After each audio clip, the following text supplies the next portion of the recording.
welcome. Sorry for the little delay while I figured out technology. This is the whatever month we're in, November, worldwide chapter meeting. So excited to have this conversation. So there's a lot. I have actually, I believe, 9 pages of notes. I'm not interested in getting through them. That's not the goal.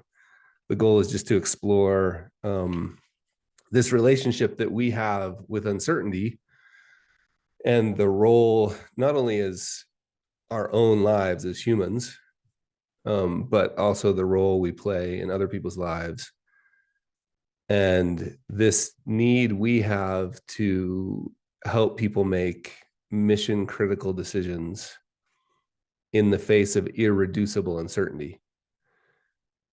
And in this case, we're going to use Pema's book, When Things Fall Apart, as sort of the lens for that. Pema's work has been super valuable to me. And I'm hoping that we can find some tactical ideas, pull out some tactical ideas, like what do you actually do with this? And how does it relate to our work? But so how do we actually apply Pema's work to the work we do? And remember, one of the goals here is like, I'm not interested in just being better financial advisors. I'm also interested in being a better human. So I think there's really, I actually do believe you want to be a better financial advisor, become a better human. So there's this real interesting crossover, right? It's not just the work we do. So that's where we're headed. We're going to use this sort of as a book conversation. I'm hoping that some of you, while we try not to have homework here, I'm hoping that some of you dug in a bit and have some questions. I'm hoping that some of you were bothered, and I mean that in like provoked a bit. And I'm even hoping that some of you have the question of like, why the hell are we talking about this here? I recognize that there may be some folks that this just doesn't resonate with at all. And if that's been your experience, it would be really valuable to talk about it.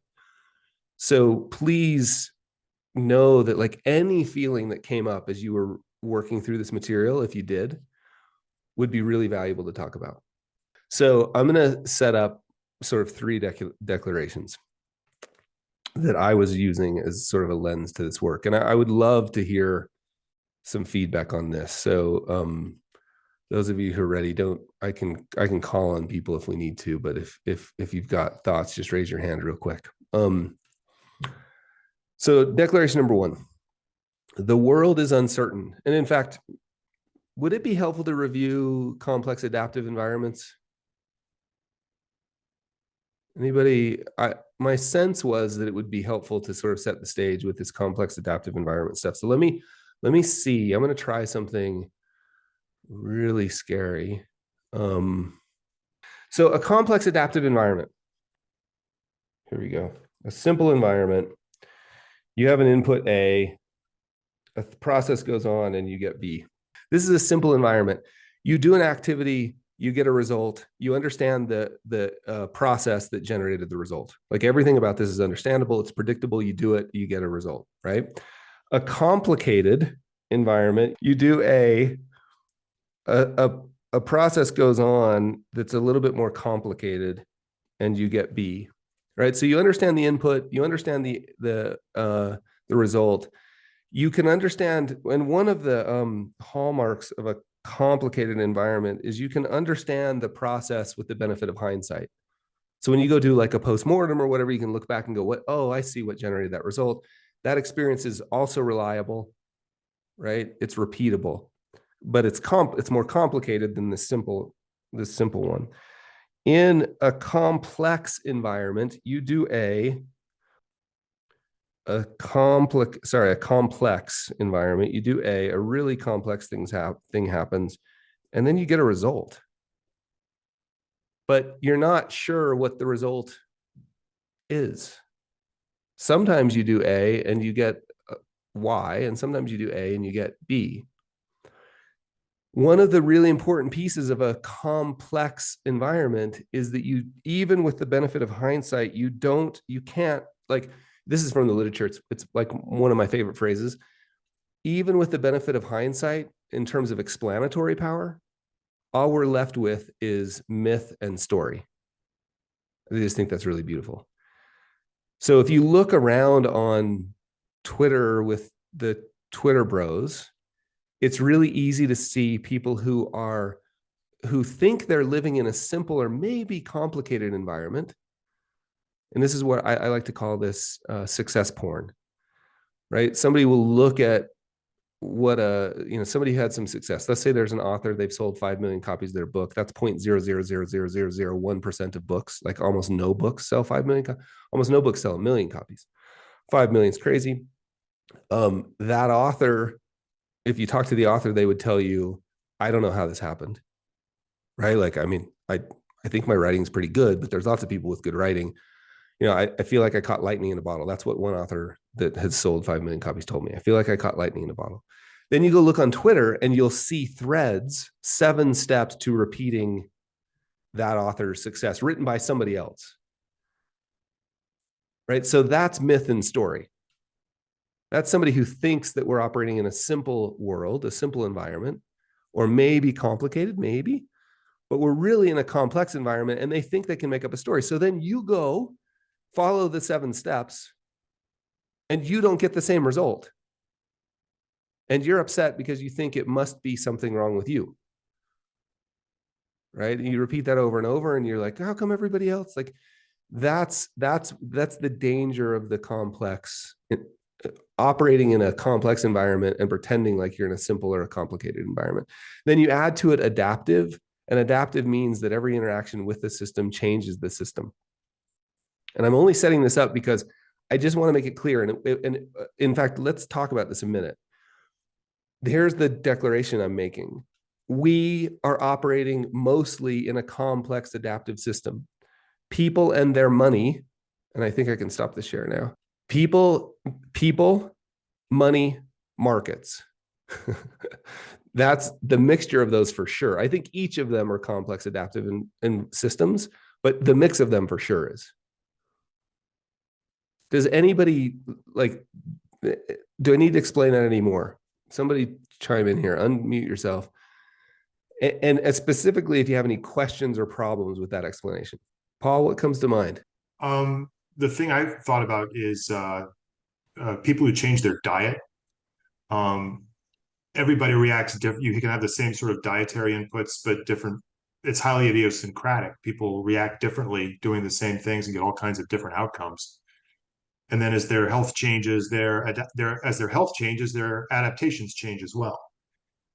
Yeah, isn't that interesting? Diet is a super interesting comparison because I was one of those people who like if I used to be, and I'm getting better, I think in the last 5 years I've gotten a lot better. It used to be like I skateboarded a lot, and if you didn't skateboard, I don't know like what you were doing with your life, right? And then I rode a single speed mountain bike, and I made fun of everybody who had gears. And then I was carnivore and keto and paleo, and if you weren't those things, and then I slowly understood that like yeah, it's a different system. This is a complex adaptive system, and every interaction with the system changes. So thanks for that, Paul. Scott, what's on your mind? I always love this framework because I really do feel that with financial planning, it really is a complex adaptive system, right? Even if you just, because the way I always draw what we do for clients quickly is I just draw a star, 5-pointed star, and I explain that investments are at the top, and you can of course go into the details of what those are, and the arms are insurance and estate planning, and then the legs are basically your balance sheet and cash flow, and then taxes. And I just point out the fact that if you change one of them, it often changes many of them. But I think the thing that a lot of us forget, which actually relates to the talk today, is that the center of that star is different for everyone. Because the things that drive them are different. Like what drives you, Carl, is different than what drives me. And we might have some overlap on things that we like to do, and we kind of hang out in the same domains a lot of the time. But what gets you jumping out of bed in the morning is going to be different than what gets me jumping out of bed in the morning. And so that's going to make a totally different system and the way the complex adaptive system works for my plan as it is for your plan, even though we're in the same space doing similar things. But Scott just pointed out, wait, I have to care about each individual and their individual goals. Like I have to be aware of what's really like what gets them out of bed in the morning. And that's both incredibly beautiful, and I would call it a now burden can be born like it can be a blessing, right? You know what I mean? But it's also and that's why I think Pema's work so interesting. Is it really like the ground is always shifting beneath our feet, and we're not just talking like you're crazy. All of you financial planner people are crazy, because not only is the map always changing, you know what I mean? The person's life, you know, the markets, the person's life, inherited. Like you changed your goals, but not only did your goals change, inflation was different than what I thought. Like you just got a giant pile of this, which is what I think what drew me to Pema's work in the first place was this idea of like, how do we settle into that? How do we get okay with that?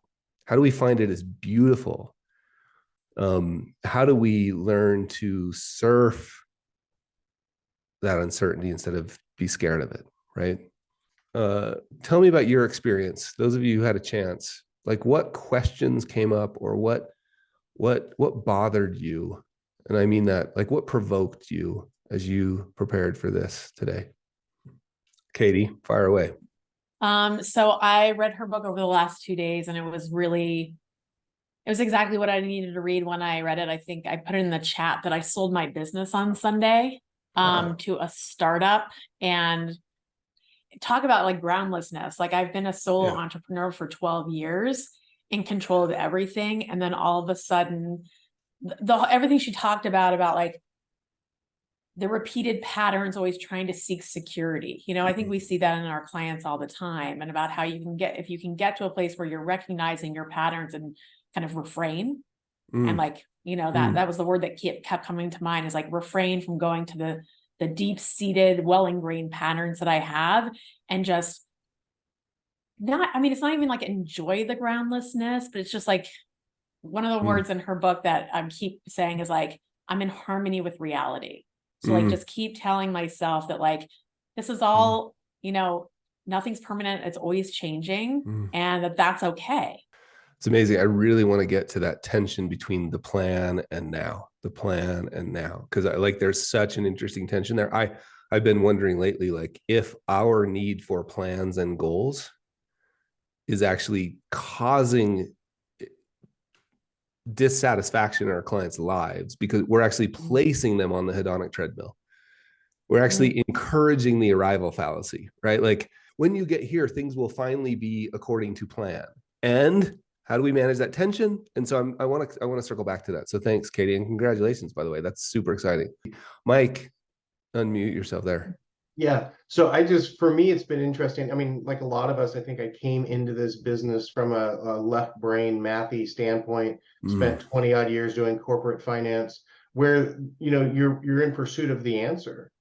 And I've been struck by Michael Easter's book, by the Brad Stolberg book, and then now by this book, the ones, you know, that I've read in the last kind of 6 months or so.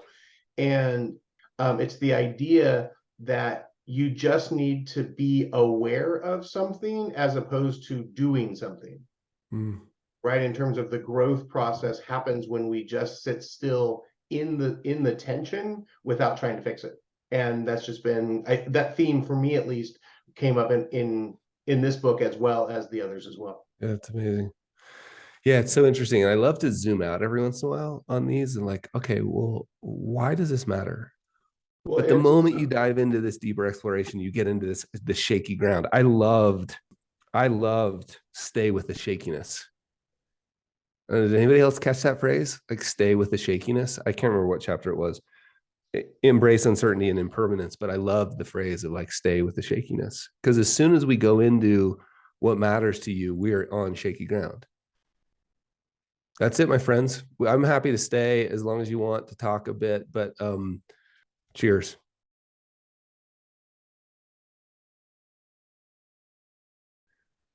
If you hung up and got up and walked out of your door and there was somebody standing out there and they say, like, what's the one thing you took away from the last 90 minutes of that call?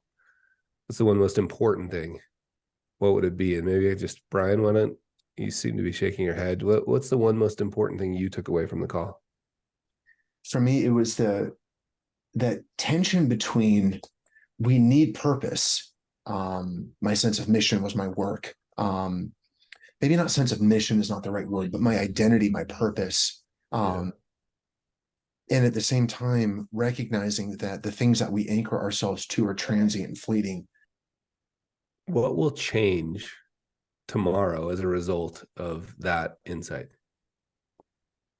I'm looking at my notes and my eyes are anchoring in on one of the last thoughts we shared, which is clarity instead of certainty.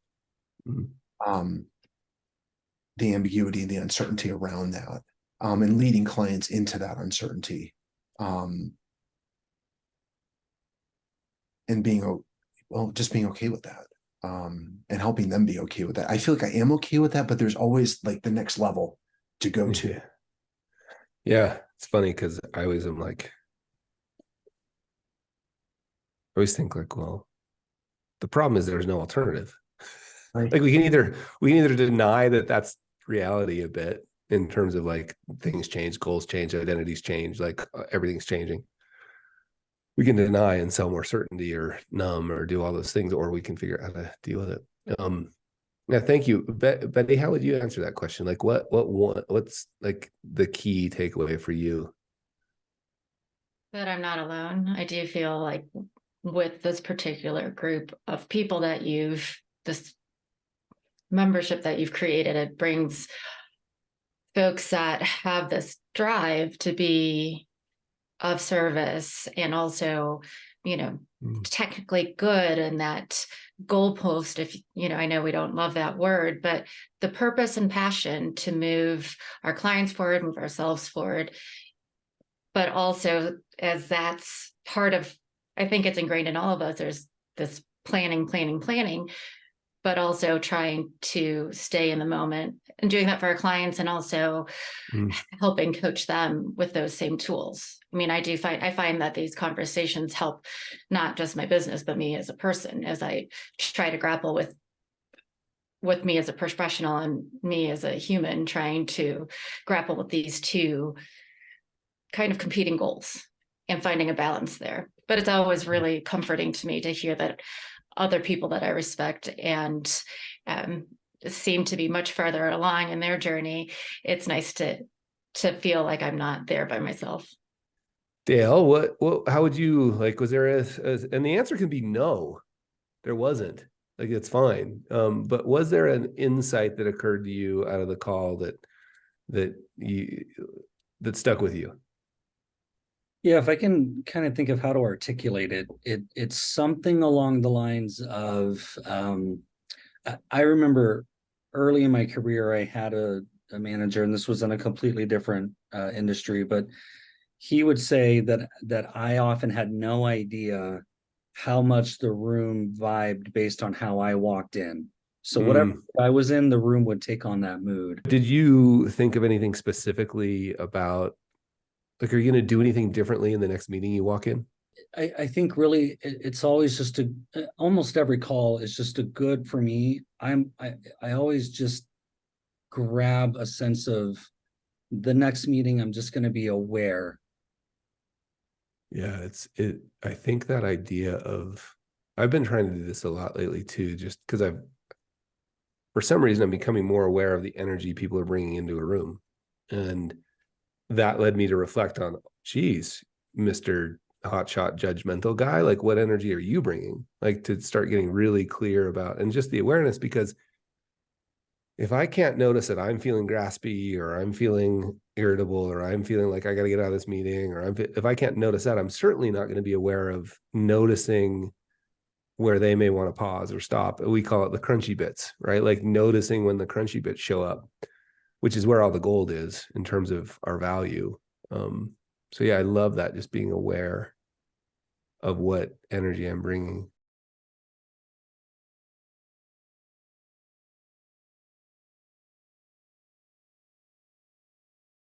Greetings, Carl Richards here. That clip you just watched was just a tiny little snippet of a conversation we had at a worldwide chapter meeting for the Society of Advice. We have a meeting every month, right? A worldwide chapter meeting every month. And this one happened to be about this massively valuable thing you do. And I don't even know if you know that you do it and how valuable it is, helping clients navigate uncertainty. Like this uncertainty that we can't get rid of. After all the technical work we do to get rid of uncertainty, right? Diversification, insurance, all those things, there's still a pile left there, and it's called life. Well, helping clients navigate that is insanely valuable. We talked about the questions that we can use to help people uncover what's most important to them, right? So that we can help guide them there. It was a really fun conversation. We do it every month. The Society of Advice is for financial advisors who want to get the mindsets clear. Like, you're not searching anymore for tactics, because guess what? There are plenty of places to get tactics. And we talk about tactics a little, but what we're really focused on is the part of you that has the tactics and doesn't do them anyway. Because the Society of Advice is a place for people who do things and for people who are making a difference in the world. And that's what our call was about. I think you'd love it, but don't take my word for it. You can now join, and your first month is free. I'm not doing that as a sales tactic. I'm doing it because I literally don't know how to describe to you the impact that the monthly meeting, the worldwide chapter meeting has. The impact that the Society of Advice is having on advisors just like you. I don't know how to describe it, so just come and see. You can join at thesocietyofadvice.com, thesocietyofadvice.com/membership. You can join, your first month is free, and you can cancel anytime. So come check it out, my friends. Cheers.